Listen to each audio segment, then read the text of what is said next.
What's up, Palm Tree? It's your boy Chillin' Dylan, Jesus of SoundCloud, Black Tom Anderson, and your favorite rapper owes me money. Hey, I got an overdue review for you. Kid Cudi, Insano. Now look, I'm obviously a huge Cudi fan. I pretty much grew up on his music, dating back to even before the first Man on the Moon. I think I go back with Cudi since A Kid Named Cudi. So to see his evolution is magnificent. To see his triumphs and tribulations and all of that is, really beautiful. Insano, I don't think is his best work, but there is enough great material on here to go around. Now, I'll start at the top. Keep Bouncing, I thought, wasn't bad. But before I get into the meat and potatoes of what songs I had thoughts about, DJ Drama as a host, him bragging on a Cudi song is something I can't quite place my finger on, because I like Cudi when he's more on his dark and gloomy, depressing things, or his more rock and roll things, and having that, street hip hop feel to it almost didn't match up. Yet DJ Drama kind of comes from that same blogger and mixtape era that Cudi was born out of.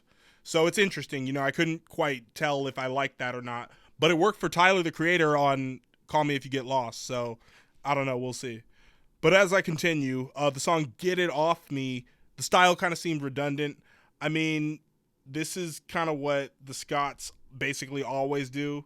Next, I feel like Kid Cudi and Travis Scott are going to probably do an album together. Most Ain't Dennis is a great beat, great flow, not so great on the lyrics.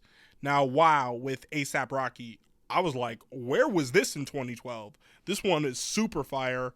Then Electro Wavy Baby, I need to see this live. I gotta see that song live. Gotcha Gone, super catchy. And then the song Freshie, I thought this one was good, but I don't really understand the whole story with the lookalike, the guy from Cleveland that said like the song is about him. Coincidence, I think not. Clout chasing, I think so. Who knows? I mean, it could have all been like, a secret plot for Cudi to like plug one of his homies from back in Cleveland. Torture is classic Kid Cudi vibes. I think the 808s were knocking on that one. X and Cudi, honestly, I thought that was mid. Like, rarely is a posthumous collab good, in my opinion. But still, like, rest in peace to X. Now, 7, featuring Lil Wayne. I ain't got nothing to say about that one. That was fire. That's another one I was like, where was this song in 09? We been needed this one. I don't know if they had this in the vault or like what. Porsche Topless, I think that was super dope and catchy. But from the song title, I think this is an example of how overall it just feels like more materialistic. And then Blue Sky was so freaking dope. It was all Cudi's best type of material, in my opinion. And that Pass the Blunt, my guy line is just so iconic. I didn't really have much of an opinion on Rager Boys. I think Young Thug's music is so hit or miss with me that that's one of the ones I kind of got to go back more to study. And then Hitting the Streets in My Nikes, I thought that one was super dope. Okay, so when it's all said and done, you know what? Not Kid Cudi's best album, not his worst album, but I really wasn't expecting this album to come about. So I still want to spend a little bit more time with it.